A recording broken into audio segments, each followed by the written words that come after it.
Hi నమస్తే అండి. Welcome back to Kamala's kitchen. ఈరోజు నేను మీకు ఒక వన్ పాట్ రెసిపీ చేసి చూపించబోతున్నాను.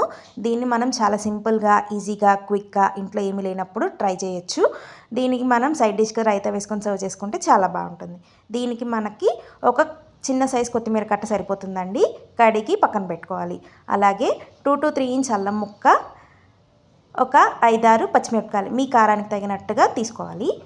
2 మీడియం సైజ్ ఉల్లిపాయలు, కొద్దిగా కరివేపాకు, అలాగే ఒక 5-6 రెమ్మల వెల్లుల్లిపాయలు, మీ టేస్ట్కి తగినంతగా సాల్ట్. ప్రాసెస్లోకి వెళ్ళిపోదాం. మనం తీసుకున్న ఒక కొత్తిమీర కట్టని కడిగి ఇలాగ చిన్న చిన్నగా చాప్ చేసుకొని ఒక మిక్సర్ గ్రైండ్లోకి ట్రాన్స్ఫర్ చేసుకోవాలి. అలాగే మనం ముందుగా తీసుకున్న అల్లం ముక్కని కూడా చిన్న చిన్నగా ముక్కలు చేసి అల్లము వెల్లుల్లిపాయలని కూడా అదే కంటైనర్లోకి తీసుకోవాలి. మనం తీసుకున్న పచ్చిమిరపకాయలు కూడా కట్ చేసి మిక్సర్లోకి తీసుకొని మొత్తం ఒకసారి మిక్సీ చేసి పెట్టుకోవాలి. చూడండి పేస్ట్ అనేది ఎంత చక్కగా అయిపోయిందో, చాలా స్మూత్గా సాఫ్ట్గా అనేది పేస్ట్ అయిపోయింది.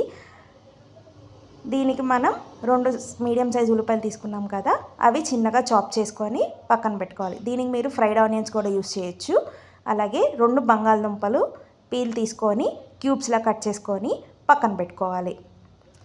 పొయ్యి వెలిగించి దాని మీద కుక్కర్ పెట్టి దాంట్లో 2 టేబుల్ స్పూన్ ఆయిల్ వేసి కొద్దిగా కరివేపాకు, చాప్ చేసుకున్న ఆనియన్స్, కట్ చేసి పెట్టుకున్న పొటాటో వేసి బాగా కలుపుకోవాలి. చూడండి నేను ఇక్కడ ఇంకా అదర్ ఏం స్పైసెస్ యూస్ చేయట్లేదు, ఏ మసాలాలు వేయట్లేదు. చాలా హెల్తీ రెసిపీ అండి. అవి కొద్దిగా వేగాక మనం మిక్సీ చేసి పెట్టుకున్నాం కదా కొత్తిమీర అల్లం వెల్లుల్లి పేస్ట్, సో అది దీంట్లో వేసి బాగా ఫ్రై చేయాలి. ఇది బాగా వేగాలండి, లేకపోతే కొత్తిమీర అనేది పచ్చివాసన వస్తూ ఉంటుంది. ఇది కొద్దిగా వేగాక మనం తీసుకున్న బియ్యానికి 1:2 రేషియోలో వాటర్ పోసుకోవాలి. ఇక్కడ నేను ముందుగా ఒక గ్లాస్ బియ్యం కడిగి నానబెట్టానండి. సో నేను 2 గ్లాసెస్ ఆఫ్ వాటర్ పోసాను. దాంట్లో టేస్ట్కి తగినంత సాల్ట్, అలాగే ఒక 1/2 టీ స్పూన్ పసుపు వేసి మొత్తం ఒకసారి బాగా కలుపుకోవాలి. మొత్తం ఒకసారి కలిపాక ఇలాగ మూత పెట్టి వాటర్ అనేవి బాయిల్ అవ్వాలి. చూసారు ఎంత బాగా బాయిల్ అవుతున్నాయో వాటర్ అనేది. ఇవి బాయిల్ అవుతుండగా మనం ముందుగా తీసుకున్న కడిగి పెట్టుకున్న బియ్యం ఉన్నాయి కదా, అవి వాటర్ డ్రైన్ చేసేసి ఆ బియ్యాన్ని దీంట్లో వేసేసి ఒకసారి కలుపుకోవాలి.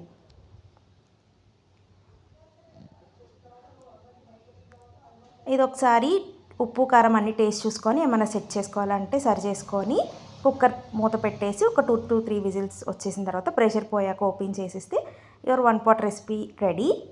సో చాలా సింపుల్ అండి. ఇంట్లో ఏం వెజిటేబుల్స్ లేనప్పుడు జస్ట్ ఇలా ఉల్లిపాయలు, బంగాళదుంపలు, కొత్తిమీర ఉంటే సరిపోతుంది. మనం ఈజీగా చేసేసుకోవచ్చు.